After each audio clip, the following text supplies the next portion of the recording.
ராதே கிருஷ்ணா.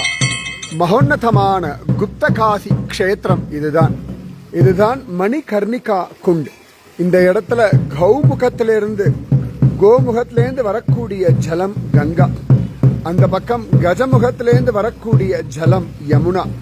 இது ரெண்டும் சேர்றது மணிகர்ணிகா குண்ட் அப்படின்னு பெயர். இங்க உள்ளுக்குள்ள சிவபெருமான் கேதார்நாத் சிவலிங்கத்தினுடைய ஒரு மினியேச்சர் ஃபார்ம்ல தான் இருக்கார். அதாவது ஒரு நந்தியினுடைய திமில் பாகம் போலே தான் கேதார்நாத் பகவான், அது போலதான் இங்கேயும் இருக்கார். காலையில வந்தோம் அப்படின்னா இந்த கங்கா யமுனா தீர்த்தத்தை எடுத்துட்டு போய் நாம உள்ளுக்குள்ள நம்ம கையாலேயே சிவபெருமானுக்கு அபிஷேகம் பண்ணலாம். நாங்க இப்பதான் பண்ணோம். அதே இந்த கோவில்ல சிவபெருமான் அர்த்தநாரீஸ்வரராக சிவபார்வதி ரூபத்தோட இருக்கார். இங்க இருக்கிற மூர்த்தி நூதன மூர்த்தி, பளிங்கு கல்லாலே ஆன மூர்த்தி. இங்க உள்ளுக்குள்ள இருக்கிறது பிராச்சீனமான மூர்த்தி, பாண்டவர்கள் பிரதிஷ்டை பண்ணி பாண்டவர்களும் பூஜை பண்ண மூர்த்தி. பின்னாடி ஆதிசங்கர பகவத் பாதர் இந்த கோவில்கள் எல்லாம் புனருத்தாரணம் பண்ணார்.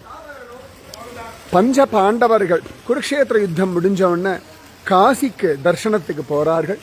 ஆனா அங்க சிவபெருமானுடைய காட்சி கிடைக்கல. அப்ப சிவபெருமான் இமாலயம் பக்கம் போறார் மட்டும் அவளுக்கு புரிஞ்சது. பின்னாடியே வர இந்த இடத்துல ஒரு க்ஷணம் சிவபெருமான் காட்சி கொடுத்துட்டு குப்தமாயிட்டார். அதனாலே குப்த காசி அப்படின்னு பெயர். நிச்சயமா ஒரு தடவையாவது நீங்க கட்டாயம் வரணும். குப்த காசி வழியா தான் நீங்க பாட்டா சிறுசி எல்லாம் போனோம், கௌரி கொண்டு போனோம்.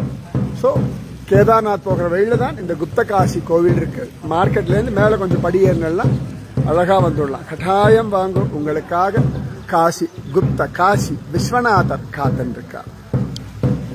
ராதே கிருஷ்ணா. நம பார்வதி பதையே அரஹர மகாதேவா.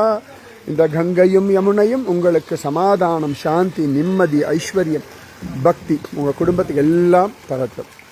அது யமுனா, இது கங்கா.